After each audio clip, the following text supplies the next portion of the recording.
Chapter 1. The dirty white van sputtered and stalled as it approached the Gaza checkpoint. The driver looked harried.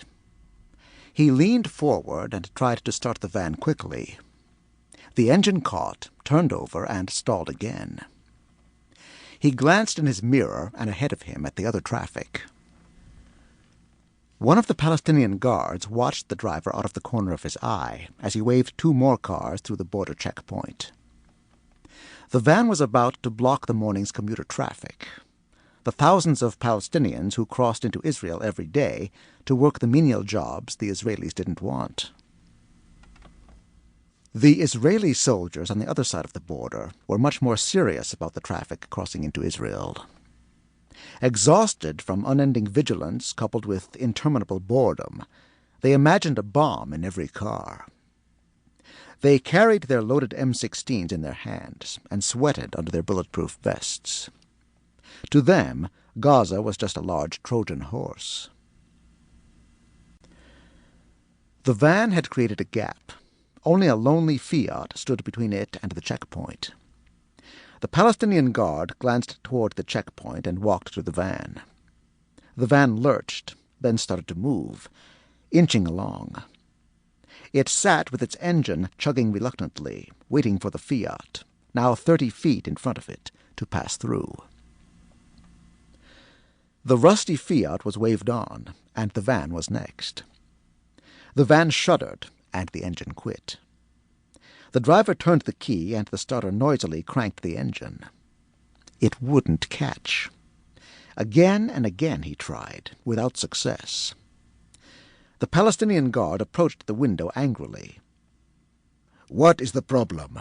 he asked gruffly in Arabic. "I've had some engine trouble," the driver replied, also in Arabic. "Move it, or we'll push it into the ditch. You're blocking the way." The road into Israel was crowded. The bright morning sun was low in the eastern horizon, shining into the eyes of the Palestinian guards. Yes, I'm trying." The driver leaned forward, as if lending his own energy to the van. He turned the key with his right hand and reached subtly under the dash with his left and flipped a switch.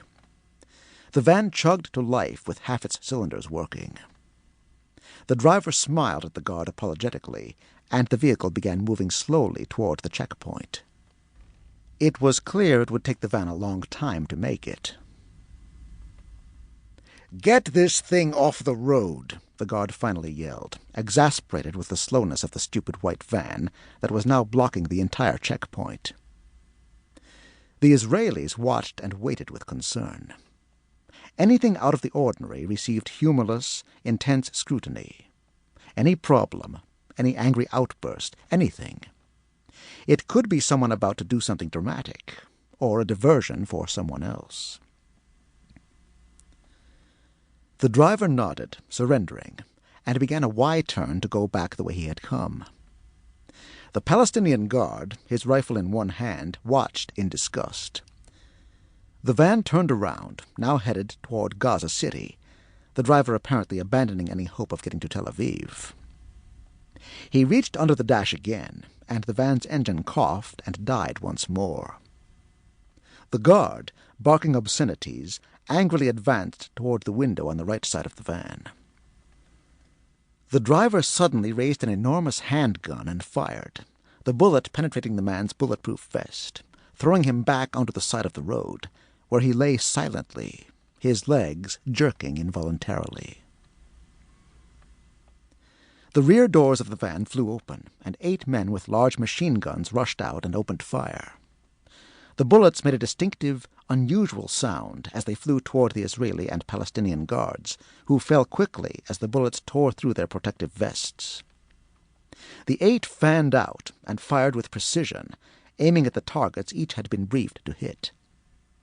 The Israeli guardhouse on the other side of the border was splintered, the guards inside shredded.